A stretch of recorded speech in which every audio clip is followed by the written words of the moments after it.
Hey everybody, Ryan here. Just getting back home from a week-long trip in the Red Rock Canyon with Andre. We had an absolute blast. Just getting my gear sorted up, and just wanted to share a little bit about that and the Canyon Climbing Festival. That is happening May 19th. That's the Friday afternoon through that Saturday and Sunday, the 21st. It's going to be a blast. I'll have the landing page up real soon. More information below. Anyways, this climbing trip to the Red Rock Canyon was a blast. We spent 4 days of climbing there. A little bit of warm-up climbs in the Black Corridor, Calicos 2, some sports stuff, like just getting the feeling back. You know how it is at the beginning of any rock or ice season. And then we started doing our multi-pitch adventures.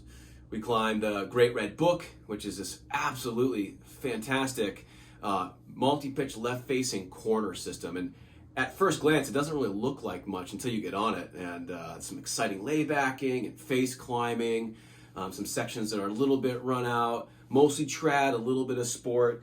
It was a lot of fun.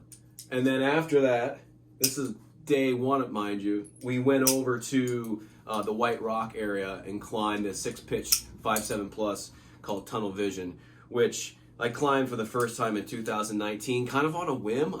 I wanted to find a moderate route that not many people get on, because Red Rock Canyon's filled with really high quality moderates and everybody wants to get on them. So did this in 2019, knew I had to get more folks on it. Andre absolutely loved it. I mean, it had such an incredible diversity of climbing movement, different types of features that were super fun, and of course going up into the tunnel is just super exciting. If you're going to make a trip to Red Rock Canyon, put that high on the list. We spent a day kind of relaxing, doing a climb and just gentle hike called Dark Shadows, 5.8, 4 pitches, one of the most popular climbs in all of Red Rock. But it's worth doing it because the location's pretty stunning. You're climbing up above this beautiful pool of water and a stream, and when you get towards the top and look down, I mean, it's a stunning shot. You feel the exposure. We had a true blast. I'll tell you what though, it's like I really appreciate, I know, and Andre appreciates kind of that alpine feel, getting away from the crowds.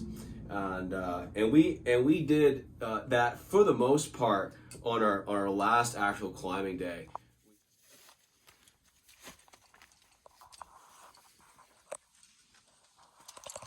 Hey everybody, Ryan here, Red Rock Canyon, starting up pitch 1 of Frogland. They say it's the best 5.8 in the entire land. We'll see. And the climbing was so much fun. I mean, I absolutely loved that route. Probably my favorite route, honestly, of the trip.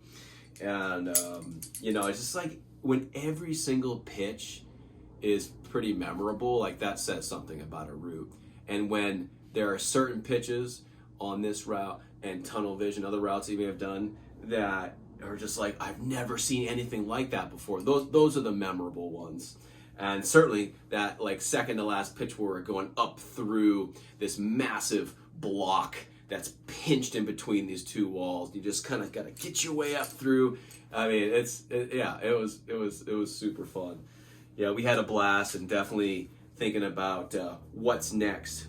And speaking of what's next, hit me up if you have any goals or intentions that you want to talk about for this upcoming rock climbing season. Do you want to develop more top roping skills, the anchoring, the transitions from anchor to rappelling? Do you want to work on leading, sport, traditional? I do that in 2-day courses. That way we can really maximize time and energy focusing on it so that when you're done, boom, you're off and doing it. You want to work on some rescue skills. This is a very important skill set to have. That way, if you're out there with your buddies and something unfortunately goes down, you know what to do. There's lots of really cool adventures coming up in addition to the Camden Climbing Festival. We're going to have a rock and raft trip this summer. I've got 2 guys on that trip already. We're going down the West Branch of the Penobscot on rafts with a guide, and we'll eddy right up into some water, throw some cams in, anchor off, and climb routes right out of the boat. Gonna be super fun. Have another type of boat trip right in Camden, which is going to be a full weekend of climbing in the morning and then getting on some boats in the lake and some boats in the ocean in the afternoon. Wakeboarding, water skiing, hydrofoiling. There's going to be multiple boats. Sign up for that. That's going to be super fun. Just email me or call. You know the drill. I already got a lot of folks reaching out interested about Katahdin this summer. And just like in the winter, doing the loop-to-loop day trip for ice, I do a one-day trip for rock climbing as well. Multiple objectives in South Basin, Chimney Pond, North Basin, Northwest Basin, if you're really interested in some remote backcountry. All these things are a lot more attainable for folks with a moderate level of fitness. Let me know if you're interested. The best time for Katahdin is late August into very early October. The reason is because the temperatures cool down a little bit, which is nice, and no bugs. That's the key part. Also, it's just a little bit drier. If you go sort of spring into early summer, the slabs approach can be soaking wet. Not the biggest problem, but it's more fun when you're in there at the optimal time.